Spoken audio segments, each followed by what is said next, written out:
On October 7th, Valorant added a brand new sentinel to their roster of agents called Veto. Now, he has been getting some mixed reviews on whether he's OP or broken or this and that. And, well, I'm just here to give you my opinions on his abilities, where he could be useful, and that he's not all that OP.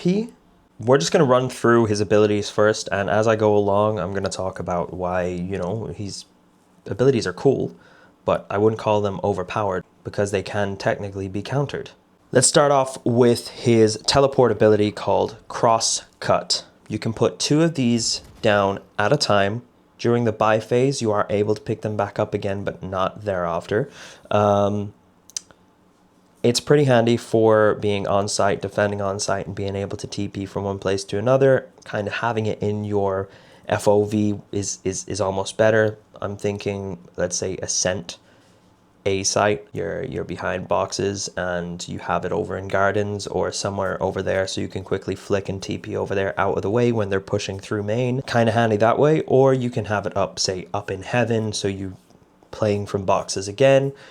Take a couple of fights, get a couple of picks, and then retreat. That's all well and good, but I almost feel like TPing across the map and being able to, even on attack, make some noise over on A and then TP across to B, helping people on B or from mid, It's going to be interesting how we get to see this being played, especially in the Pro League. There's some very interesting players in there that will utilize it very, very, very well. I'm kind of excited to see how it gets played. Moving on to Chokehold. Not too much to say about this one. It is pretty similar to Fade's Seize. It will deafen you, decay you, and try to hold you in place as best as it can. Nice and simple. And here is the biggest talking point in Veto's utilities is Interceptor.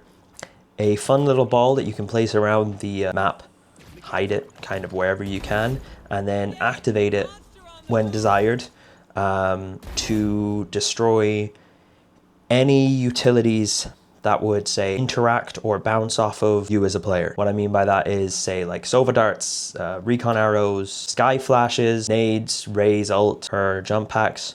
Anything that is like physically moving through the sky and can be blocked by a player will get doinked by this thing. It will not stop a Clove smoke. It will stop her decay ball, of course. Breach is cool. Can't stop anything of his. So, in a nutshell, there's a lot it can stop, but there's equally still a lot that it can't stop. For example, it would be quite a hard utility to utilize on attack, especially if you have invisible utilities from a certain distance. You can't see Killjoy nades. You can maybe hear them as you get closer and then finally see them. The Interceptor won't be able to hit that. Also, you are able to blind the Interceptor, paranoia the Interceptor, and smoke off the Interceptor. If you smoke it off, it's useless, but you'd have to use, Omen smokes, Brim smokes, Clove smokes, Astra smokes, you're good. So I think it's a benefit to the Valorant roster in terms of switching things up a bit. It's nothing too overpowered. It can be countered. You just need to be clever about how you're doing it. Overall, I just think it's a interesting bit of util that we now have in the game and have to think about. It's another element. It takes away a bit of the heavy util dumping that has been going on for the past little while in Valorant, and it makes things a bit more exciting, along with his ultimate ability, Evolution.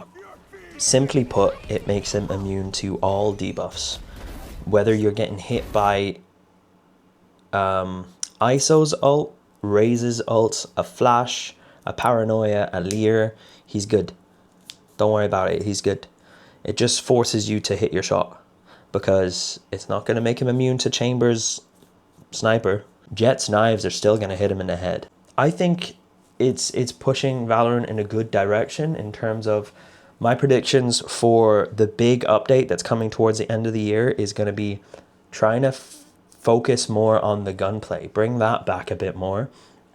By bringing in this agent, it's doing it a little bit. It's sprinkling in that, oh, well, now utilities are useless in this situation.